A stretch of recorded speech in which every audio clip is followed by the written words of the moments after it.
I know how this is going to sound, and honestly, I wouldn't believe me either. But this happened, and I'm putting it here because maybe someone else out there has seen something like it. My name's Roger. I am chigiste. I've been working as a machinist for about 10 years now. Started out in a job shop after trade school, but for the last 5 years, I've been working at this aerospace facility somewhere in the Northeast. I'm not going to say exactly where because I'm still employed here and I don't want any blowback if anyone figures out who I am and ends up thinking I'm crazy. Anyway, this facility is huge, like miles of shop floor when you combine the square footage of each floor. Most of it's dark half the time. Automated systems run a lot of stuff now. The shop was split into a first and second shift, but about a month ago, management switched some departments to third shift. That included me. At first, I didn't mind. The pay was better, and since the divorce, I've become more of a night owl anyway. But the weird part is, I quickly realized I was completely alone. No supervisors, no support staff, no janitors. Just me in this massive, half-lit maze of machines and concrete. I noticed it on my first night. You don't think about it when you're busy. You've got the hum of the machines, the coolant spraying, the beeps from every keystroke on the CPU. But during tool changes or when I take a breather, it hit me. No background chatter, no forklifts beeping in the distance. Just silence. Then one night, I opened my toolbox and there was a folded piece of paper sitting right on top of my torque wrench. I figured someone left a note about tool calibration or something. But this is what it said, word for word. You're not alone. It moves without sound. If you hear clicking, hide. If you see webbing, run. Stay where the lights are bright. Don't try to fight. Just survive the night. I actually laughed. I thought someone from second shift was fucking with me. Maybe one of the old-timers trying to mess with the solo third shift guy. So I crumpled it up, tossed it in the trash, and got back to work. Don't try to fight. Just survive the night. I said to myself in a mocking tone, what load of horse shit my task for the night involved setting up and running a job on a trusty Haas VF2. 12-inch long and 5 inches wide and 5-inch high block of titanium that I had to chunk out most of the inside and add different profiles where at the end I would have a housing for sets of wires and circuitry boards in a big-ass AC-130 military bomber. The familiar smell and sounds of the shop returning to me once I hit that big green start button after checking my parameters brought me back to comfort, and that lasted about a whole of 5 minutes. At first it was subtle. A tapping noise coming from the far end of the shop floor, like something clicking against metal, but soft. The sound would stop the second I would hit feed hold on my machine. What the fuck?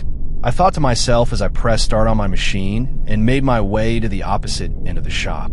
I took my mini LED flashlight out of my shirt pocket and scanned up and down through the machines. I thought I saw what looked like a piece of round metal stock that would usually get run on one of our Mazak lathes get pulled silently behind a VTL when my light shined towards it. By the time I made my way over there, the piece, or whatever it was gone. Everything was quiet again, until a loud 3-second alarm triggered on the other end of the shop, and I about near pissed my pants and ducked behind the workbench. It took a good 10 seconds before the thought finally pushed through the fear. It was just my machine alarm letting me know my cycle had finished running and it was time to flip the part over. I made my way back to my station as I felt my heart rate slowly returning back to normal. God, I really hope it isn't part of the security guy's routine go through and rewatch these tapes of the night.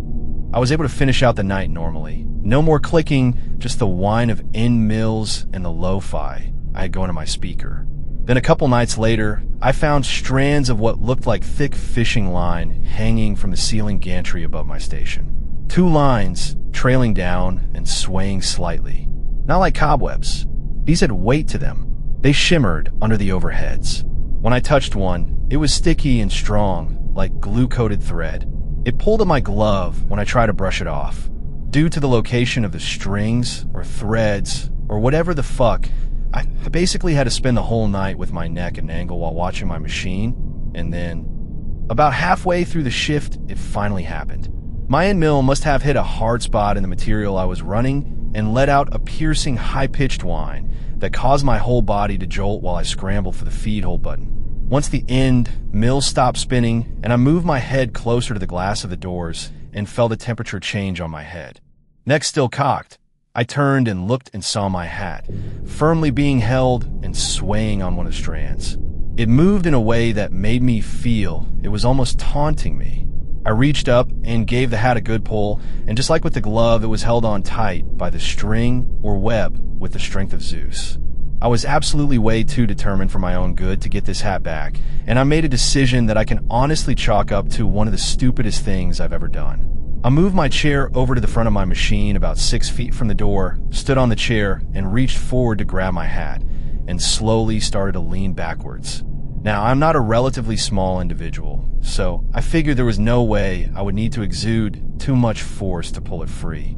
As that thought finished playing in my head, I realized that I had leaned so far backwards that the only part of my feet making contact with the chair was the absolute very back.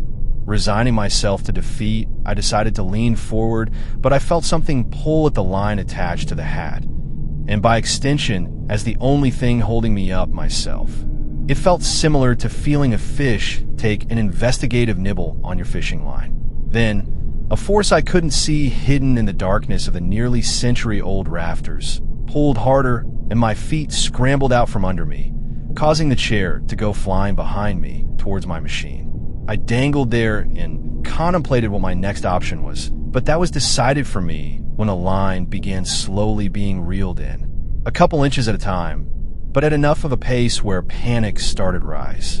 This line must have gotten attached to the overhead crane we used to move heavy stock and materials. I had maybe a few seconds to decide whether to fall and either severely fracture or even break something, or let the line that must be attached to the chain pull me up all the way to the top where it won't be my choice anymore. After a few more pulls, I made my choice and let go.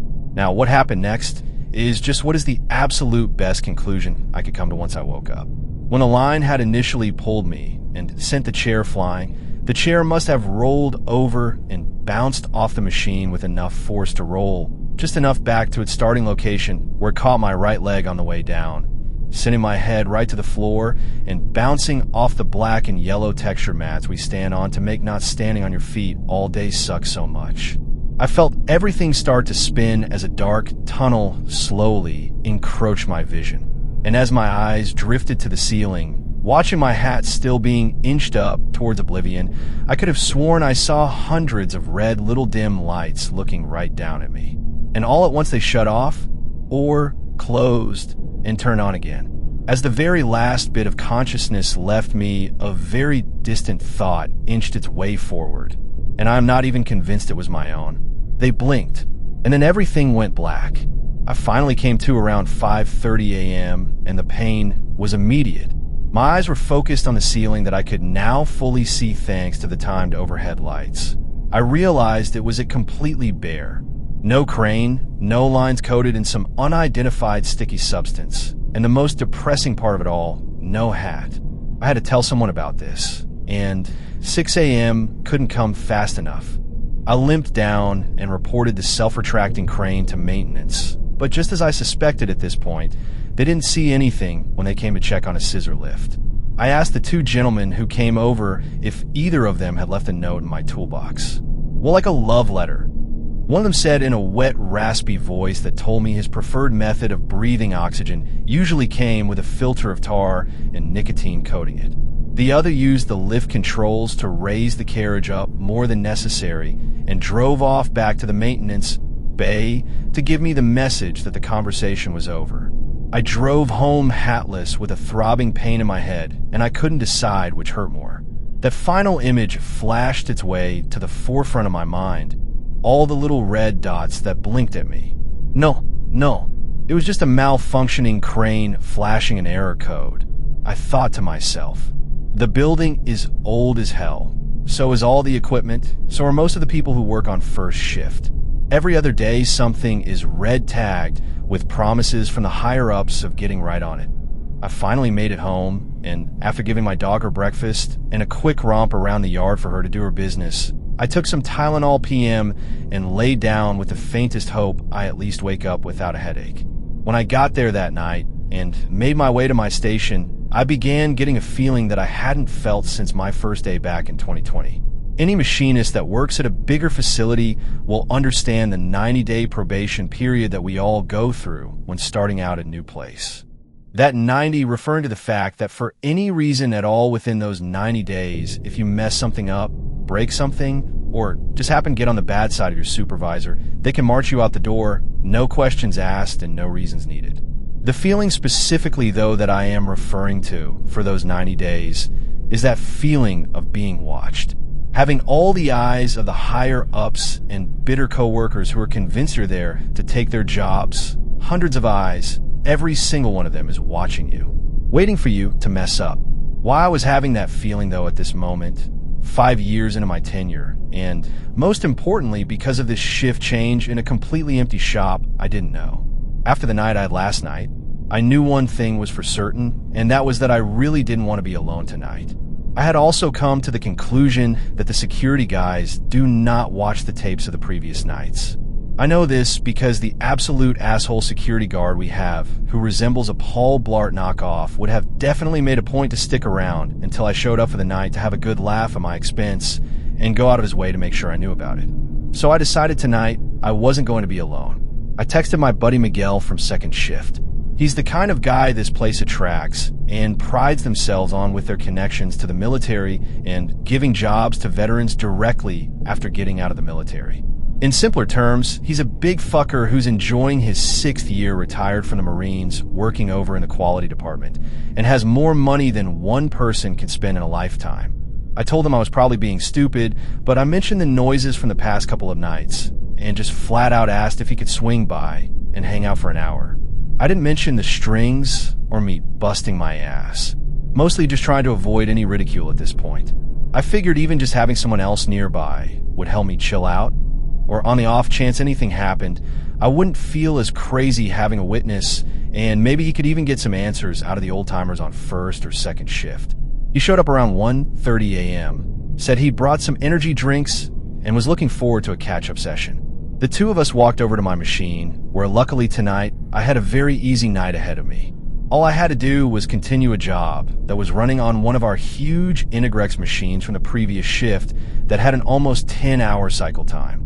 Running in Canal is one of those tricky materials where you need to run them low and slow, as the old-timers like to say, just meaning low RPM on your spindle and very slow cuts being taken on the material.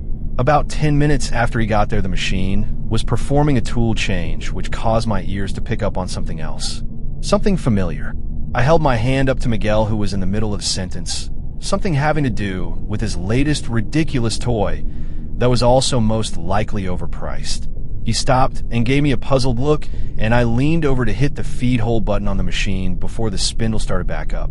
"Do you hear that?" I asked him as I looked back to him.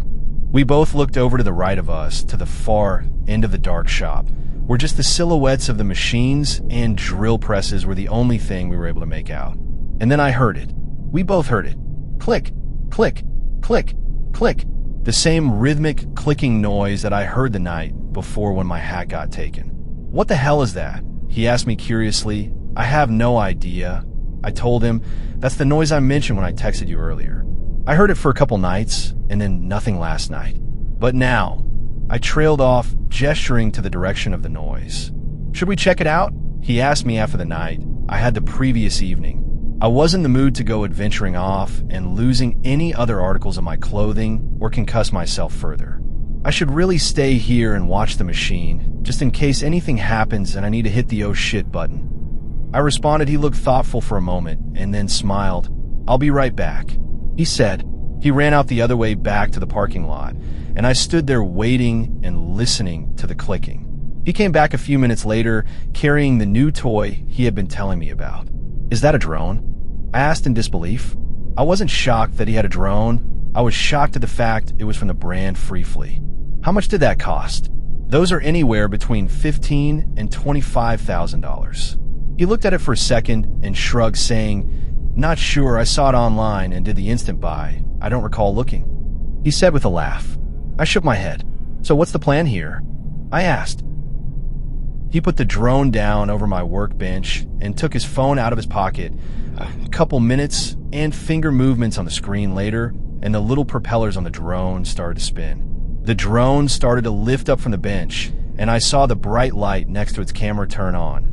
The drone rose into the air and started in the direction of the clicking sound. He gestured me over with his head, and I walked over to look at his phone, which was showing the view of the camera on the drone. The drone made its way down to the darker end of the shop, and Miguel pressed a button in the bottom corner to turn the camera view to a night vision filter. As the drone crossed the threshold in the shop where the lights stopped and the pitch dark began, the clicking started to speed up. My heart rate right along with it. As the drone made its way deeper into the black, the screen started to pick up the same webbing that I had seen the night before strung across the machines. Except through the screen, the strands seemed to glow a bright white. Why is it so bright on those? Like it almost hurts to look at, I inquired to Miguel. He pressed another button on his phone, which then changed the filter on the camera to a thermal view, casting the strands in an eerie red neon. He took a minute before answering, but he finally managed out. It means whatever it is the camera is picking up has a heat signature. So, whatever put or made those strings is warm. Hot even. A similar body temperature to any mammal that the camera would pick dash. He didn't get to finish the sentence as a loud metal crunch sounded from the dark side of the shop, and the drone lost its feed. The two of us stood there dumbfounded staring at the phone that showed only a blank screen asking him to reconnect to the drone. He lifted his head and looked in the direction the drone had flown off in and said, "Welp now, I have an excuse to go over there. I can't leave it. You have any idea what the bosses will do if they knew I had a drone flying around?" He was definitely not wrong about that. This place has contracts out with the military and God knows who else, so any sort of recording device is insanely off limits to have on the premises. Well, I have to stay over with my machine. It's my first time running the program, so I need to watch it like a hawk. I said to Miguel, and looking back now, I know without a doubt that the potential for being fired was a much happier outcome than what happened next. I handed Miguel one of the LED flashlights I had in my drawer and let him know I would hold down the fort here. He thanked me for the light and turned to head toward the direction of his crashed, overpriced toy. I hadn't really noticed it until now, but that point in the shop, where the shop lights stop, it almost looked like a curtain of black you have to pass through. And as Miguel made his way towards it, I really wish I called out and stopped him from going any further. But after a few more steps, he was gone, and the beam of the flashlight with him. I turned my attention back to my machine and resumed watching the program run, periodically turning my head in the direction Miguel went, but I couldn't see or hear anything besides the hum of my machine. And then I heard it. Click. My blood ran cold. I hit feed hold and spindle off on my machine and turned my ear to the sound. Click, click, click. Miguel. I called out, hoping beyond anything I would get some form of response. But the only callback I received was another set of clicking. I took one step away from my machine towards the inky black veil that coated the other end of the shop before I remembered my phone. I pulled it out and called him, straight to voicemail. I went back to our text and typed as fast as I could. "Me, you hear that?" My fingers drummed the back of my phone as I waited and hoped for a response from him. I felt relief pass through me as my phone vibrated and the alert sound from the Metal Gear Solid games chimed on my phone telling me I had a text back. "Miguel, what?" The tapping. "Me. Yeah. Please tell me that's just you tapping on the machines as you're walking by or something." "Miguel, I hear it, but no. I honestly thought it was you trying to fuck with me and make me paranoid too, haha." The clicking started increasing its pace and rhythm. It had a different quality I hadn't picked up on before. The best way I could describe it is that it sounded like someone was trying to snap their fingers to a beat, but their fingers are wet. Not with water, but something thicker. Something that makes an impact when you hear it. My heart started beating fast again, and I typed back me. "No, dude, it's not me. Please just come back this way. We can grab the drone as soon as the lights turn on in the morning before anyone else gets here, I promise." "Miguel, I found it. It looks like someone took a bat to it. Pieces are everywhere, and it's going to take me a few minutes to clean up." "Me, I really think it would be a better idea to do this later, man, please." I didn't know how to convey terror through texts. I waited a few more minutes, but there was no reply after that. Miguel? Dude, this isn't funny. Call me now." I was in an absolute panic at this point, and I didn't know what to do next. But there was no response. And then it occurred to me the clicking had stopped. I waited maybe 10 seconds, then called him. No answer. I called again. Voicemail. That's when I heard it. The sound of glass shattering and a sharp clang of metal on metal, followed by this awful, wet tearing sound like someone was pulling meat apart with their hands. I ran back over to my toolbox and pulled out the drawers before remembering I had given him my light. I looked at one of the daytime workers' toolboxes and tried to open it. Locked tight. In my panic, I just decided fuck it and grabbed one of the pry bars I used to take chucks off of the lathes we have here and jammed it into the section where the lid latches to the body of the toolbox and jerked it upwards. The two pieces separated, and I took the rubber mallet the old-timer kept in the top section and smacked the body of the key latch, and it popped up as well. I scavenged through the drawers until I found his giant blue flashlight he had brought in himself and pocketed a box cutter that was kept for opening new stock material packaging and took off in the direction my friend had gone. I'll deal with the grumpy fuck about his toolbox tomorrow morning. I thought to myself as I passed through the oppressing blackness of our shop and slowed my pace immediately. I breathed out a hot breath and could see in the air. It was cold, like I had just walked outside on a November morning where the outside temperature didn't crest over 50 degrees anymore for the season. I kept my pace to slightly accelerated walk and moved forward. It was about another good 15 steps I took before I saw the glint of something metal on the ground. I made my way towards it and felt like an anchor had been dropped into my stomach. It was the flashlight I had given Miguel. It lay next to a few drops of this dark crimson liquid that at first glance I would have thought was cutting oil. But as I picked the flashlight up and focused my light on the drops, that anchor sank even further. It was blood. I directed the beam of my flashlight to the one I was holding in my other hand and dropped it immediately where it left a dark red smear on the palm of my hand. My light made its way back to the drops again, and I saw there were more. A trail of them leading away from me deeper into the black. I can't just leave him, I said inwardly. I steeled myself the best I could and slowly started following the trail, keeping an ear out for that clicking sound or any sign from Miguel. It felt like I'd been walking for way longer than the space of the building should have allowed.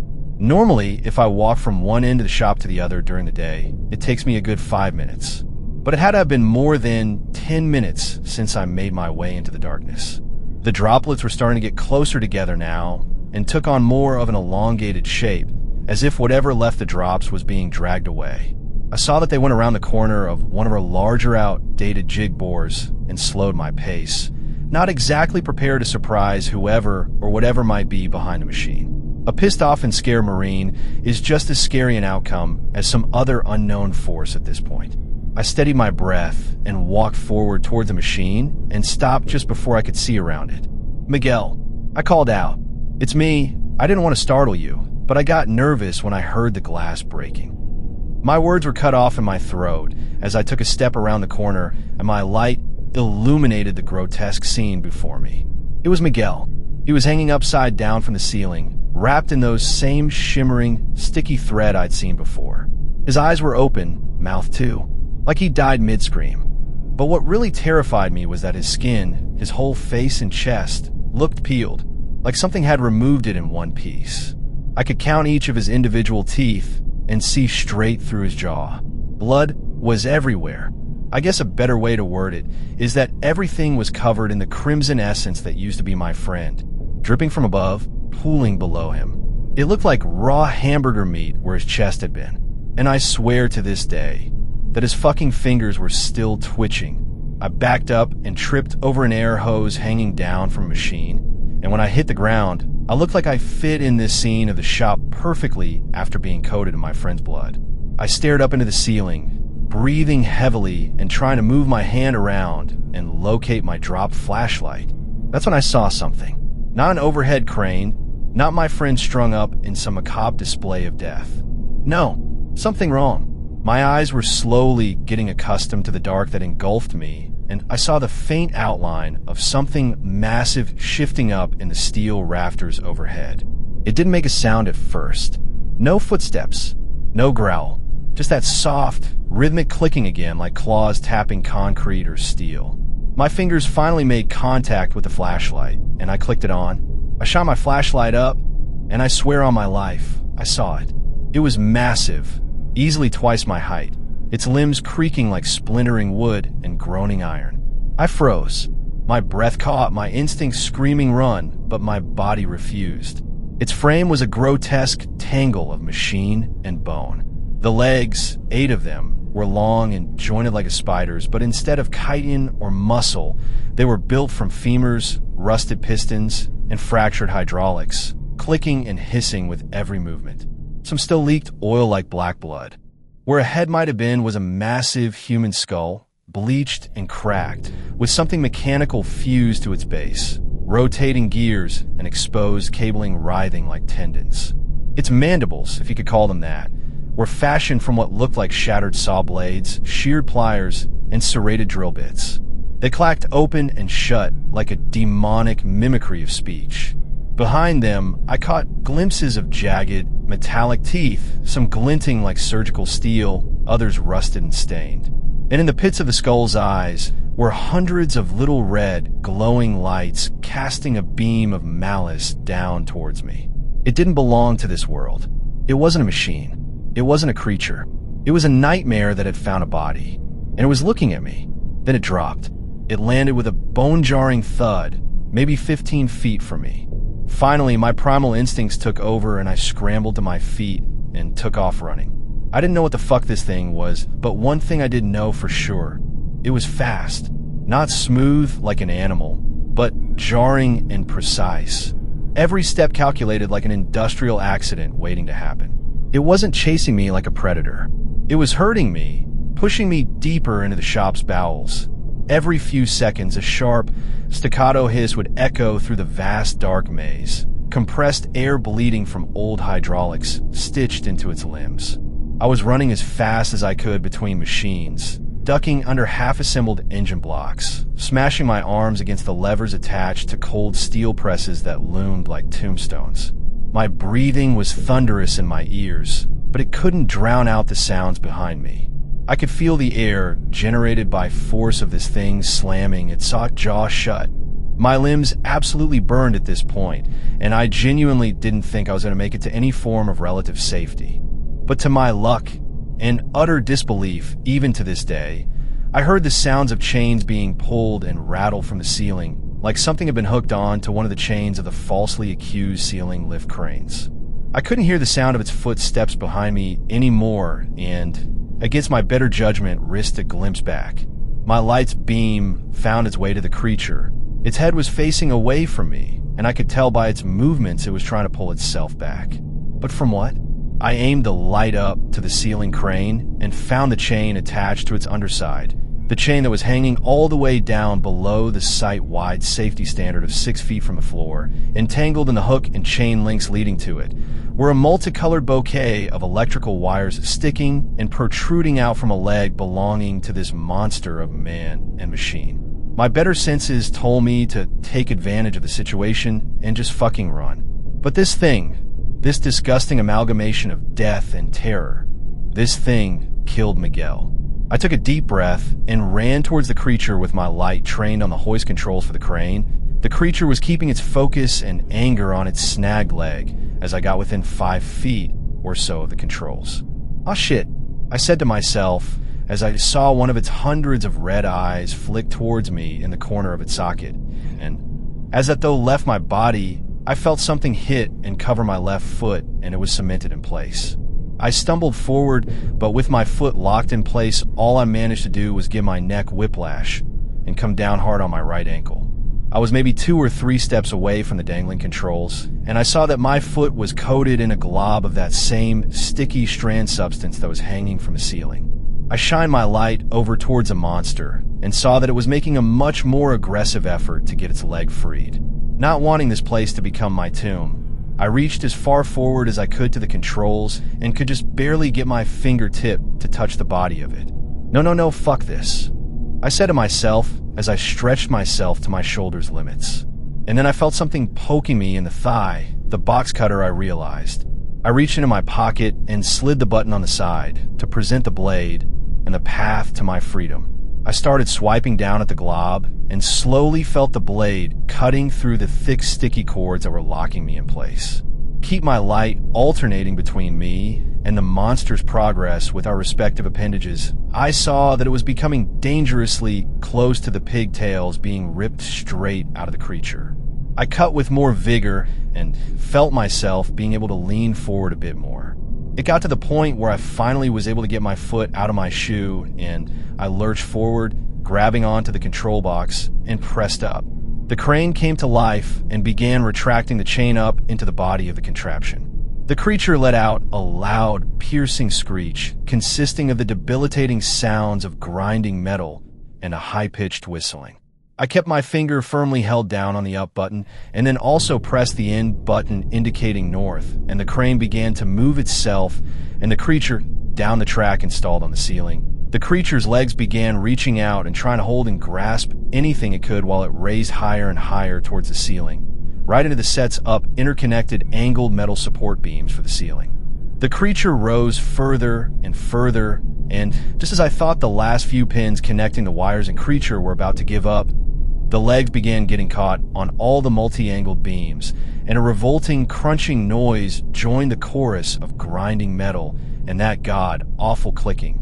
I heard the mechanics of the crane start to struggle and strain under what had to be a weight and pressure that was way outside of the recommended limits of the machine, but it somehow managed to turn and crank its motor to bring that chain home. The skull was pulled through next. It let out a sick cracking sound like someone had just split open the world's biggest egg for their mammoth-sized omelet. A torrential downpour of blood oil and old machine coolant began to pummel the floor beneath it.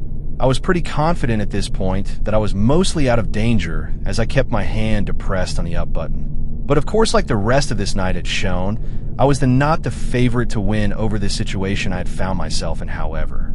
The body of the creature split down the middle, and it came crashing down to the floor with the giant single remaining eye socket looking straight at me. My thumb came off the button, and I stared into the swirling black and saw a dim red slowly flicker on and make eye contact with me. It only had 3 of its legs still attached to its half skull, but those 3 legs were more than enough to allow it to start slowly dragging itself towards me. I scrambled back and started running again in my original direction until I found what I was looking for, a door. I twisted the knob and opened and closed the door with me on the opposite side in one fluid motion. I had made my way into the break room of the electrical testing department, and I pushed every single chair, table, and vending machine I could manage into the path of the door.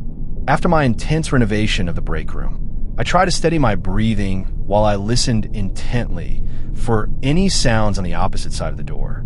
I could hear a very faint, dragging noise off in the distance, still a good ways away from the door. As my heart rate slowed down and the adrenaline from the terror of this night was starting to wear off, my whole body just felt exhausted. So drained to the point that I knew if the monster was able to get through the door, I had nowhere to go, and that was okay. Not worth trying to fight anymore. If literally ripping this thing in half couldn't kill it, then obviously nothing else I could do would work. I slumped down on the opposite wall underneath a bulletin board that was strewn with corporate and HR-produced motivation drivel about being the best employee you can for the company, and just as equally bad renditions of those just hang in their cat posters, except it's a little cartoon airplane. I felt my eyelids start to get heavy as the rhythmic dragging sounds made its way closer and closer to the room I call my salvation. And then the world around me went black. When I finally opened my eyes again, I was still sitting in the break room I passed out in, except all the chairs, tables, and vending machines were all back in their correct places. Panic made me shoot to my feet, and I stared at the door. It didn't look like it had been opened at all, no fractures in the wall around the door frame from something massive pushing against it. I slowly walked towards the door and listened for any sound beyond it, but there was only silence. My hand hesitated as it hovered over the doorknob, but I worked up the courage to reach down and twist it open. Hearing the echo of the door latch release sent goosebumps up and down my arms, but I pulled the free-swinging door towards me and peered out into the shop. The shop lights were turned on now, and I could see all the way down to the end of the shop again back towards my work area, and there was no trail of viscous fluid that should have led all the way down to the door of my safe room. I tentatively took a few steps forward and made my way back to the crane that should have been holding the other half of the monster. giving off the idea of the world's scariest piñata. But it was gone. The horrific scene of gore that had played out and displayed itself to me the prior night was gone. Like it never happened. The chain hung 6 feet above the floor, just like it was supposed to be, and there was absolutely no modicum of evidence to prove what I went through last night. My shoe. I thought to myself, and I looked down around the floor where I had been trapped by that thing's sticky webbing, but my shoe was nowhere to be found. I walked even slower over to where I last saw Miguel, or what was left of him. But just like the webbing and the monster itself, he wasn't there. The vomit-inducing sight of my friend stripped and flayed like a hunter's trophy kill has been completely removed and scrubbed from the shop's existence. When I finally got myself back to my workstation, the program I was running was still on feed hold, and sitting on my desk was my flashlight and shoe. Flashlight was back to working condition, and my shoe looked exactly as it did at the beginning of the night prior. No trace of the webbing or box cutter marks from when I needed to free myself. I sat there completely dumbfounded. I know last night happened. I still have the texts and call logs from Miguel on my phone. His phone still goes straight to voicemail even now as I type this. There has to be some form of an explanation as to what the absolute fuck happened last night. And it's not like I can show anyone the text because, without any evidence, all the higher-ups will know is I brought someone in here after hours outside of their scheduled shift and that we had a drone in here. I slid my shoe back on my foot and sat down in my chair for the final 10 minutes until the clock hit 6 a.m. and the next shift came in. Once I made my way outside, I walked over to my car in a daze and scanned the parking lot for Miguel's vehicle. That could be the only potential way to prove something happened to him. But at this point, with everything else that's happened in the past 8 hours, it was no surprise to me that his car was nowhere to be found in the parking lot. I lowered my head in expected defeat and got in my car and drove home. It's been a few weeks since that night, and after taking a well-deserved week off to try to recuperate and mourn my friend, I haven't seen any of the web cords or heard any clicking in my shop. I still work the 3rd shift by myself running my machine through the night. But anytime I bring up Miguel to anyone from either of the 2 other shifts, I always get the same response of a strange look on their face and them asking, "Who the hell are you talking about, kid?" I keep thinking about the note that started all this, the one in my toolbox. I never found out who wrote it, but someone else besides me definitely knows about that creature. Maybe they got out, maybe they didn't, but I'm doing the same thing now, leaving this here for whoever comes next. If you work somewhere alone at night, and you ever hear a clicking, if you see strange strands of thread where there shouldn't be any, don't ignore it. Don't assume it's in your head. You're not crazy. And whatever you do, don't turn your back for long. Stay in the light. Never wear your favorite hat to work. Keep your ears open, and pray it's not your turn. Roger.